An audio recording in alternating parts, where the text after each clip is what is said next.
Maintenant, on va essayer de voir comment sans traiter les sous-produits pratiquement dans les exercices. Alors, je vous donne ici un exemple d'un produit M qu'on appelle produit principal, qui donne naissance à un sous-produit P. On a les charges totales, je les appelle ici communes de fabrication. Qu'est-ce que je veux dire par commune? C'est-à-dire que ces charges sont utilisées par le produit M, mais aussi par le sous-produit P. Cependant, le sous-produit P, il a besoin de traitements complémentaires, engageant des charges supplémentaires par rapport aux charges totales communes que vous voyez ici. Donc ces charges supplémentaires sont directes et on parle aussi de charges de main-d'œuvre directe. La production de la période, donc je vous donne ici les quantités produites, que ce soit du produit principal M, que ce soit du sous-produit P. Et au final, j'ajoute cette phrase très importante qu'on va justement utiliser à chaque fois quand on parle de sous-produit. C'est grâce à cette phrase qu'on va justement évaluer le coût de production du sous-produit. Alors qu'est-ce qu'elle nous dit cette phrase? Le prix de vente de chaque produit P est de 2,4 dirhams la pièce. En fait, il s'agit du prix de vente unitaire. Le bénéfice sur vente du produit P et les charges de distribution représentent tous les deux, c'est-à-dire ensemble, la somme des deux représente ensemble 30% du prix de vente. Alors justement, on va voir comment ça va se passer. Vous avez remarqué que dans la question, j'ai demandé d'abord de calculer le coût de production de P, qui est le sous-produit, et d'en déduire par la suite le coût de production de M. Donc toujours, quand on a un problème de sous-produit, il faut commencer par le calcul du coût de production du sous-produit et en déduire par la suite le coût de production du produit principal. Alors, je vous mets ici la formule principale qu'on utilise quand on a un problème de sous-produit. Alors, cette formule, elle nous dit que les charges totales de la période, ça veut dire, je les ai appelées ici dans l'énoncé, les charges communes. Les charges totales de la période, ça peut être le mois, le trimestre, le semestre, en tout cas la période qu'on est en train de traiter, égale le coût de production du produit principal, M, c'est le coût de production du produit M, plus le coût de production initial. Ici, j'ai ajouté le mot initial du sous-produit P. Pourquoi j'ai ajouté le mot initial?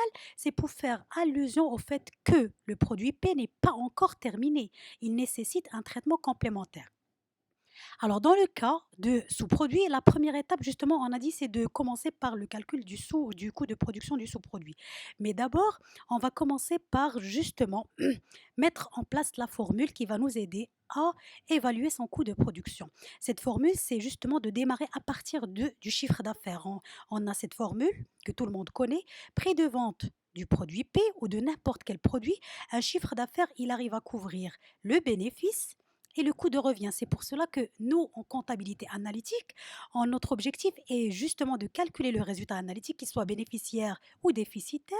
Comment on le calcule? C'est en faisant la différence entre le chiffre d'affaires moins le coût de revient, si je mets le coût de revient de l'autre côté. Maintenant, on va raisonner un raisonnement inverse. On va considérer le fait qu'on a le chiffre d'affaires, qu'on a le bénéfice, et on va essayer de décortiquer le coût de revient pour faire sortir le coût de production grâce justement à la formule coût de revient. Donc ici, je développe ma formule bénéfice plus, alors coût de revient de P, c'est d'abord son coût de production plus les frais de distribution. Je vais m'intéresser surtout à coût de production. Donc le coût de production de P, c'est d'abord le coût de production qui me vient des charges totales de la période, c'est-à-dire c'est le coût qui est partagé avec le produit principal M. C'est ce que j'appelle le coût de production initial. Il est là, je suis en haut. Donc on a d'abord le coût de production initial qui nous vient du traitement commun partagé avec le produit principal, auquel on ajoute un traitement complémentaire. Donc tout ça, entre parenthèses, que vous avez en rouge, c'est le coût de production que j'appellerai global du produit P. Et bien sûr, je laisse ici plus frais de distribution. Donc, où est-ce qu'elle est l'inconnu ici dans ma formule? J'ai le prix de vente, j'ai le bénéfice plus frais de distribution. Ensemble, ils représentent, selon l'exercice, on vous dit ici 30% du prix de vente, donc je pourrais les calculer.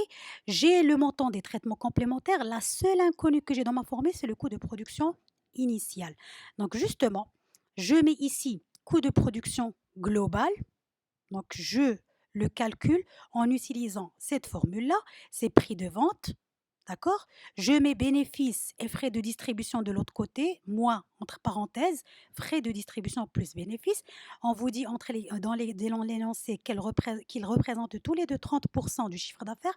Donc ce montant, je l'ai calculé en multipliant les 14 880 fois les 30%. Ici, c'est la quantité du sous-produit bien sûr P. Et ici, le prix de vente unitaire. J'en déduis ici ce que vous avez en bas. C'est le coût de production que justement je vous ai dit, global. Je l'ai appelé global, à ne pas confondre avec le coût de production initial. Ça me permettrait justement d'en déduire le coût de production initial. Ici, il me suffit tout simplement d'utiliser cette formule que vous avez ici en rouge. Coût de production global égale coût de production initial plus traitement complémentaire. Donc, pour calculer mon coût de production initial, il suffit de retrancher du coût de production global les traitements complémentaires. Dans l'énoncé, on vous dit qu'on a un traitement complémentaire en termes de charges directes et de main-d'œuvre.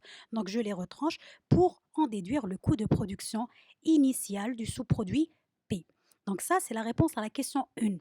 Par la suite, ça va me permettre de déduire la réponse à la question 2 en utilisant justement la formule que j'ai laissée ici en haut. Donc, on a trouvé le coût de production initial du sous-produit P.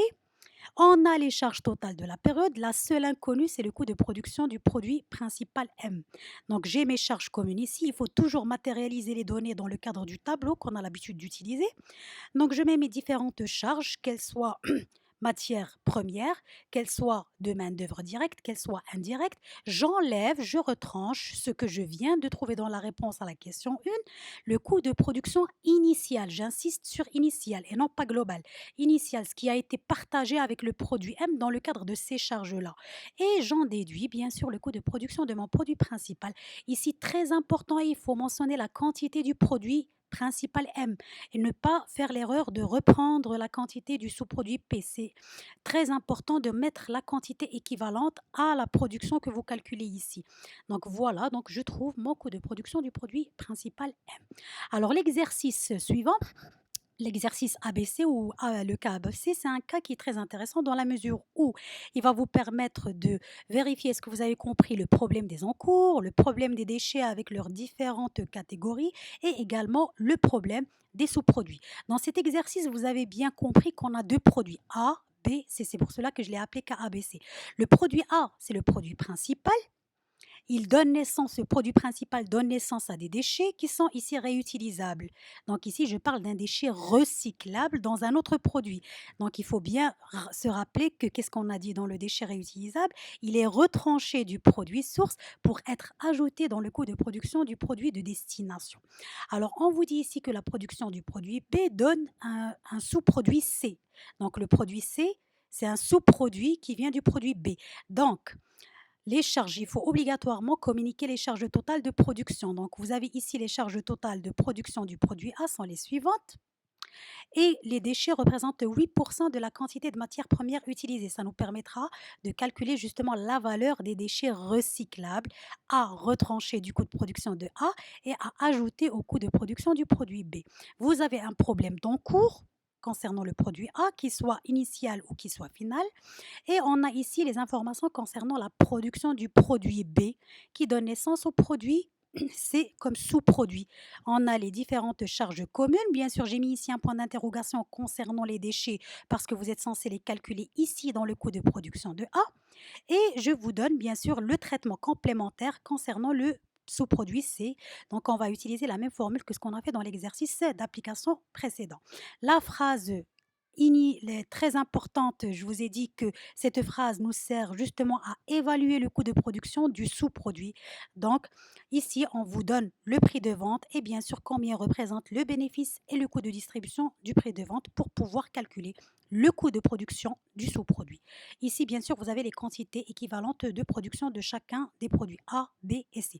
Donc, la première chose à faire ici, c'est de calculer le coût de production du produit A qui ne génère pas de sous-produit. Si le produit A générait un sous-produit, on ne pourrait pas calculer son coût de production au début. Donc là, on commence par le coût de production de A parce qu'il ne génère pas de sous-produit et parce qu'il génère le déchet qui sera recyclé dans le produit B. Donc bien sûr ici on a un coût de production qui génère des déchets recyclables qui vont être retranchés. Donc ici vous avez toujours le même travail qui se répète, charge directe, indirecte selon les valeurs qu'on vous donne, les informations qu'on vous donne dans l'énoncé. Vous retranchez la valeur du déchet. Je vous ai mis ici entre parenthèses 8% fois bien sûr la quantité. Donc ici, avec un prix unitaire de 2 dirhams le kilo, vous ajoutez l'encours initial et vous retranchez l'encours final pour trouver au final le coût de production global du produit A. Vous divisez par la quantité équivalente de production de A pour trouver le coût unitaire. L'étape suivante, donc on a le produit, il nous reste le produit B et C. Puisque on a B génère le sous-produit C, obligatoirement, vous l'avez compris qu'on doit commencer par le calcul du coût de production du sous-produit C. On commence d'abord par le coût de production qu'on a appelé global. Bien sûr, on l'évalue à partir du chiffre d'affaires. On retranche les frais de distribution plus le bénéfice qui représentent tous les deux, donc les 74 240. Je les ai calculés en utilisant cette phrase, 40%. Donc si vous mettez 40% fois ce montant, vous allez trouver ce chiffre-là. Vous les déduisez pour trouver le coût de production, je dis bien global. Notre objectif est d'arriver au coût de production initial. Il suffit de retrancher entre parenthèses frais de production complémentaires que je vous donne directement calculé dans l'énoncé pour retrouver votre coût de production initial du sous-produit. Vous divisez, il faut faire attention ici sur la quantité de production du sous-produit pour trouver le coût de production unitaire. Il nous reste au final le calcul du coût de production du produit principal qui donne naissance au sous-produit C qui est le produit B. Je prends mes charges communes, que ce soit consommation de matières premières, déchets. Il faut faire attention ici de ne pas oublier d'ajouter le déchet réutilisable qui a été recyclé du produit P, donc du produit A, pardon. Donc il vient en plus alors qu'il a été retranché du produit A, si vous vous rappelez bien. Donc je le considère ici comme une matière complémentaire. C'est pour cela que je l'ai mis juste en bas de la consommation de matières premières. J'ajoute ma main-d'œuvre, j'ajoute mes charges indirectes et bien sûr, je n'oublie pas de retrancher des charges communes, le coût de production initial du sous-produit que je viens de calculer pour trouver mon coût de production du produit principal B. Je divise par bien sûr la quantité produite du produit B pour trouver le coût de production unitaire. Voilà, donc la suite de résolution du cas de synthèse UV4M fera l'objet d'une vidéo à part.